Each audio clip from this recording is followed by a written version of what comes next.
లేని మద్యం స్కామ్ సృష్టించి వైఎస్ఆర్సీపీ నేతలకు మరక అంటించి తప్పుడు కేసులు పెట్టించి అక్రమ అరెస్టులు చేయించి మానసికంగా వేధించి వేల కోట్లు దోచేశారని అబద్ధపు ప్రచారాలు చేయించి ఎల్లో మీడియాతో డప్పు కొట్టించి వికృత ఆనందం పొందుతున్న చంద్రబాబును ఇప్పుడు నారావారి నకిలీ మద్యం వెంటాడుతోంది. కరకట్ట మొత్తం నకిలీ కంపు కొడుతోంది. బాబు నిజస్వరూపం బట్టబయలైంది. కర్మ విడిచిపెట్టలేదు. ఈ చోటి కర్మ ఈ చోటే, ఈనాటి కర్మ మరునాడే, అనుభవించి తీరాలంతే సృష్టి నియమం ఇదే. మనం చేసిన కర్మ మనల్ని వెంటాడుతుంది. కర్మ రిటర్న్స్ అంటే ఇదే. లేని మద్యం స్కామ్ సృష్టించిన చంద్రబాబు ఇప్పుడు నకిలీ మద్యం స్కామ్లో పీకల్లోతు మునిగిపోయారు. దీనిపైనే ఇవాల్టి బిగ్ క్వశ్చన్. బిగ్ స్క్రీన్ పై ఇవాల్టి బిగ్ క్వశ్చన్ ఏంటో ఒక్కసారి స్క్రీన్ పైన చూద్దాం. ఎస్, ఈ చోటి కర్మ ఈ చోటే అన్నది మరోసారి రుజువైందా? చేసిన కర్మ వెంటాడుతుంది. Very simple. మనం మంచి చేస్తే మంచి వెంటాడుతుంది, మంచి మనతో పాటు వస్తుంది. మనం చెడు చేస్తే చెడు మనతో పాటు వస్తుంది. ఏ చోటి కర్మ ఈ చోటే, ఆ చోటే లభిస్తుంది.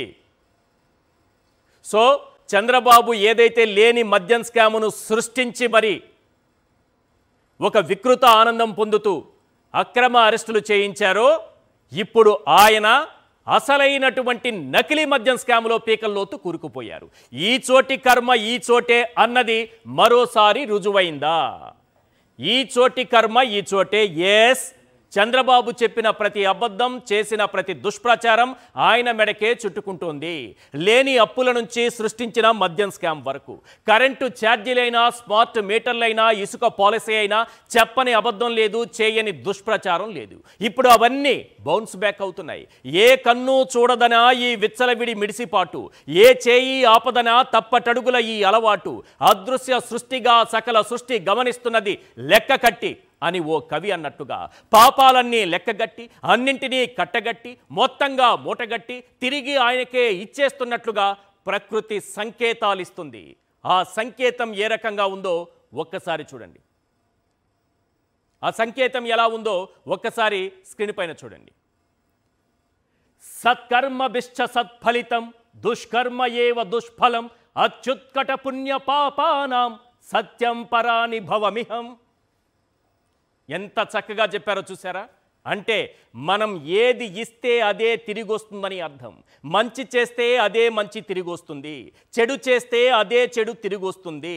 మనం చేసే కర్మ ఫలాలు వెంటనే లేదా మరో జన్మలో అనుభవించి తీరాల్సిందే.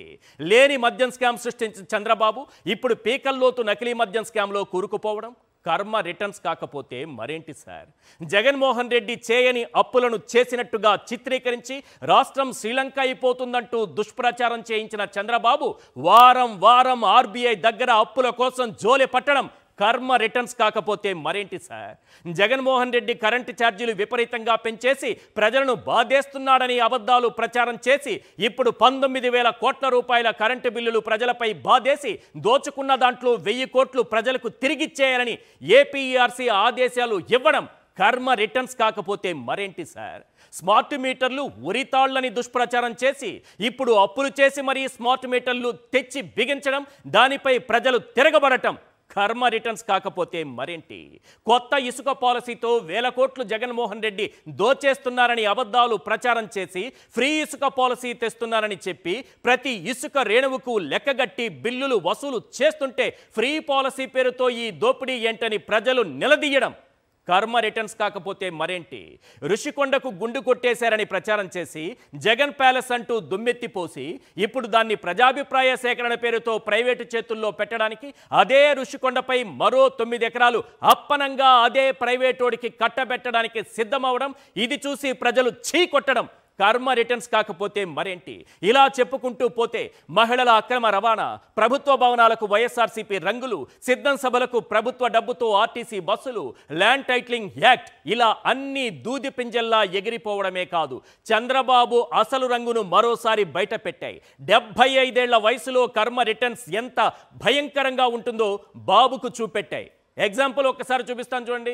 వైఎస్ఆర్సీపీ పైన లేని మద్యం స్కామును సృష్టించి వైఎస్ఆర్సీపీ నేతలను ఒక్కొక్కరిగా అరెస్టు చేసుకుంటూ, జగన్ సన్నిహితులను ఒక్కొక్కరిగా అక్రమంగా అరెస్టు చేసుకుంటూ జైల్లో పెట్టేసి వాళ్ళకి ఏమాత్రం బెయిలు రాకుండా పదే పదే ఎన్ని రకాలుగా అడ్డుకోవాలో అడ్డుకుంటూ ఆ కుటుంబాల ఉసురు తగిలేలా ప్రవర్తిస్తున్నారు చూశారు. అది ఎలా తగులుతుందంటే కర్మ రిటర్న్స్. మనం ఏమి చేయాల్సిన పని లేదు, ప్రకృతి చెబుతుంది సార్ సమాధానం. ప్రకృతే కర్మ రిటర్న్స్కి సంబంధించినటువంటి సమాధానాన్ని ఇస్తుంది. ఒక్కసారి మొలకల చెరువులో ఏం జరిగింది, ఇబ్రహీంపట్నంలో ఏం జరిగింది, ఇది మొత్తం చంద్రబాబు నాయుడు గారి భాగోతాన్ని ఎలా బయట పెట్టిందో స్క్రీన్ పైన చూడండి. ఎంత అద్భుతమైన దృశ్యాలు.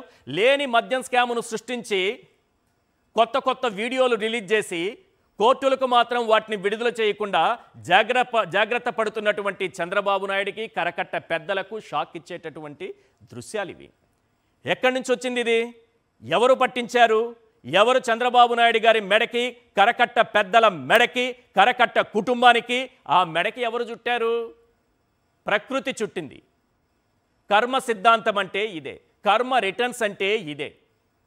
ఒకసారి చూడండి, మీ కిడ్నీల మీద, మీ లివర్ల మీద, మీ గుండె మీద, మీ నరాల మీద వ్యాపారం చేస్తూ 5,280 కోట్లు దోచేసిన వాళ్ళు ఎవరు పట్టించారు? ప్రకృతి పట్టిస్తుంది. ఎవరి వీరి మెడకు చుట్టారు? వీళ్ళకి ఆ కంపు ఎలా వచ్చింది? ప్రజలు ఎలా పసిగట్టారు? ఈరోజు మద్యం తాగాలంటేనే భయపడే పరిస్థితి వచ్చింది. ఒక్కటి మాత్రం నిజం, ఇది బయట పడకపోయి ఉంటే ఇప్పటి వరకు మీరు తాగింది ప్రతి 3 క్వార్టర్ బాటిళ్లలో ఒకటి నకిలీ మద్యం, మొలకల చెరువు మద్యం ఒకటి. అదే ప్రతి 2 బాటిళ్లలో ఒకటికి తయారు చేయాలి. 50% అమ్మకాల్లో 50% నకిలీ చేయాలి. దాని ద్వారా ఏడాదికి 40,000 కోట్లు మనం సంపాదించాలి. అందులో 30% కరకట్టకు వెళ్ళిపోవాలి. ఆ కరకట్టకు వెళ్ళేది 12,000 కోట్లు. ఇక 50% ఏమో ఈ వ్యాపారం చేసినటువంటి పచ్చనేతలందరికీ 50%. పాపం ఈ తయారు చేసిన వాళ్ళకి ఎంత కష్టపడి ఎన్ని ఉద్యోగాలు, ఉపాధి కల్పన పోయింది. ఇప్పుడు ఇది బయటపడడం వల్ల చంద్రబాబు నాయుడు గారు తెచ్చిన ఉద్యోగాల్లో కొన్ని ఉద్యోగాలు, ఏది నకిలీ మద్యం బాటిల్ పెట్టిన అట్టపెట్టెలు మోయడము, లేబుల్ అతికించడము, మూతలు బిరడాలు బిగించడము, ఈ ఉద్యోగాలు పోయాయి ఇప్పుడు ఇది బయటపడడంతో. ఈ ఉద్యోగాలు ఇవన్నీ ఎలా బయటపడ్డాయి? ప్రకృతి బయట పెడుతుంది. తప్పనిసరిగా ఏ పాపమైతే మనం చేస్తామో, ఏ కర్మనైతే ఆచరిస్తామో ఆ పాపం మనల్ని వెంటాడుతుంది. ఏ పుణ్యమైతే మనం చేస్తామో ఆ పుణ్యం మనల్ని వెంటాడుతుంది. ఏ కర్మ మనం చేస్తామో ఆ కర్మ ఫలితాన్ని ఈ జన్మలో, లేదంటే తప్పించుకుంటే మరో జన్మలో దాన్ని అనుభవించక తప్పదు. అందుకే నేను ఆ శ్లోకాన్ని మీకు వినిపించింది. ఈ చోటి కర్మ ఈ చోటే అనుభవించాలి. కానీ చంద్రబాబు నాయుడు గారికి, లేకపోతే ఇప్పుడు అక్రమ కేసులు పెడుతున్నటువంటి ఆ కొందరు పోలీసులకి ఇది ఇంకా అర్థమైనట్లేదు. ఈ చోటి కర్మే ఈ చోటే అన్నది వాళ్ళకి ఇంకా అర్థమైనట్టుగా లేదు. ఎందుకు చెప్తున్నానంటే, ఈ కల్తీ మద్యం దాగి, నకిలీ మద్యం దాగి ప్రాణాలు కోల్పోతుంటే అక్రమ కేసులు పెడుతున్నారు. ఈ వాస్తవాలను, ఈ వార్తలను రాసినందుకు సాక్షి మీడియా పైన అక్రమ కేసులు, పోలీసుల బెదిరింపులు, ఏదో ఎంప్లాయీస్ రోజు ఆఫీసులోకి వచ్చినట్టుగా రోజు పోలీసులు వచ్చేస్తున్నారు. ఇక్కడేమైనా ఉద్యోగం చేస్తున్నారో ఏంటో అర్థం కాలేదు. అసలైన ఉద్యోగం అక్కడ వదిలిపెట్టి చూడండి ఆ దృశ్యాలు.